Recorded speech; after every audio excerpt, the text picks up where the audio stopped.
জিহ্বার অপরাধ থেকে যেহেতু বাঁচবেন, রমজানের প্রথম রাত শুরু হইলে ইবলিস কিন্তু বন্দী।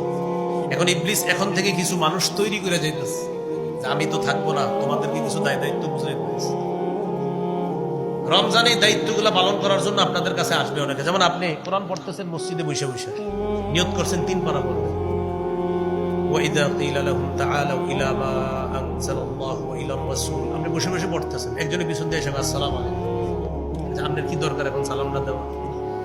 ওইটা পড়তেছে, আজাক দিছে সালাম, তো সালামের জবাব নিয়ে বলতেছে ভাই তেলাওয়াত করতেছে। আচ্ছা করেন, একটু কথা আছে। তো উনি নিয়ত করছে কয় পারা পড়বেন? 1 পারা পড়ার পরে উনি কোরআন বন্ধ করে বলতেছে ভাই বলেন কি তারাবি পড়ছেন? জিজ্ঞাসা করতেছে। পড়ছি তো। কয় রাকাত? এরকম জিজ্ঞাসা করতেছে। তা আপনি বুদ্ধি করে জবাব দিবেন, বলবেন পড়ছি তো। কেন? তারাবি কয় রাকাত পড়ছেন? বলেন না 20 রাকাত পড়ছেন। আপনি বলবেন হ্যাঁ পড়ছি। 8 রাকাত পড়ছেন? বলবেন হ্যাঁ এটাও পড়ছি। 20ও পড়ছেন 8ও পড়ছেন? হ্যাঁ পড়ছি, দুটোটাই পড়ছি। পড়েন না কোনটাই সেটা বলেন। বলবেন ঝগড়া করি না। কি করি নাই? তা পড়ছেন কোনটা? 20ও পড়ছি 8ও পড়ছি। এটা কেমনে? বলবেন 20 রাকাত তারাবি পড়ছি, এটার উপরে সাহাবায়ে কেরামের ঐক্যমত, এই জন্য 20 রাকাত পড়ছি তারাবি, এটা রাতের শুরুতে পড়ছি। আর সাহারির সময় যেহেতু আল্লাহ উঠায় দেয় ডেলি, এই জন্য সাহারির সময় 8 রাকাত তাহাজ্জুদ পড়ছি, এটা নবী সারা বছর পড়তেন 12 মাস, এই জন্য বললাম। তো এখন উনি আসছিল আপনার কোনো কারণে কিছু একটা বলার জন্য, আপনি বলবেন 20 পড়ছেন? হ্যাঁ পড়ছি। 8 পড়ছেন? পড়ছি। আরে 2টাই পড়ছেন? জি পড়ছি, আমি আরো 2 পারা পড়বো, আপনি যান।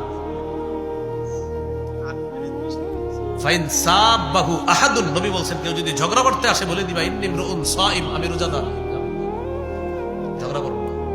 তাহলে আমি আপনাদেরকে বলে দিলাম 20ও পড়বেন 8ও পড়বেন। 20 পড়বেন তারাবি, এটা হলো রমজানের আমল, আর তাহাজ্জুদ পুরা 12 মাসের আমল। এখন আপনি বলবেন হুজুর 12 মাস তো পড়ি না, চেষ্টা করেন পড়ার জন্য। 12 মাস আমাদের দেশে অনেক বুজুর্গরা 12 মাসও পড়ে, মানে আপনি পড়তে পারেন না, এটা আল্লাহ যেহেতু রমজানে উঠাইয়া দিচ্ছে, আপনি রমজানে 8 রাকাত তাহাজ্জুদ পড়ার চেষ্টা করবেন ইনশাআল্লাহ। না পারলে 6 রাকাত, না পারলে 4 রাকাত, না পারলে 2 রাকাত, 2 যেন মিস না হয়। প্রিয় ভাইরা, 2 যেন কি না হয়, মিস না হয়। আর একটা গুরুত্বপূর্ণ বিষয়, সাহারিতে খেজুর খাবেন সবাই। সাহারিতে ভাত তো খাবেন, ভাত, গরু, ইলিশ মাছ, এগুলো না হলে তো হয় না আমাদের। তো সবই খাবেন, কিন্তু খেজুর খাবেন। কি খাবেন? হ্যাঁ খেজুরটা খাবেন, এটা অবশ্যই খাবেন। নবীজি বলেছেন নি'মা সাহুরুল মুমিনি আত-তামার, মুমিনের কতই না উত্তম খাদ্য হলো খেজুর। সাহারিতে খেজুর খাওয়া এটা মুমিনের কতই না উত্তম খাদ্য। তাহলে আমরা খেজুরটা খাবো সাহারিতে, এটা রাখবো। কেন? কোনো কেন নাই, আমার নবী খেয়েছেন, আমি খাবো। এই জন্য ভালো থাকবেন ইনশাআল্লাহ। রমজানে কেউ যদি কথা বলতে আসে বলবেন কি 100 বার সুবহানাল্লাহ, কথা বলতে আসে। যদি আরো বলে কথা বলতে চায়, ভাই একটু কিলবিল করতেছে মুখটা, ঠিক আছে 100 বার আল্লাহু আকবার।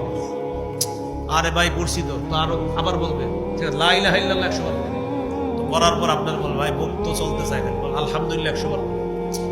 এরপরে আবার বলবে ভাই কথা বলতে মন চায়, কোরআন খুলে দিয়ে বলবে পড়ো পড়ো, বুঝে বসে পড়তে থাকবে। একটু পরে বলবে ভাই পড়ছি, ভালো লাগতেছে না, একটু কথা না জায়গা বলবে না, বলবে কথা বলতে বলতে বলবেন বোমা।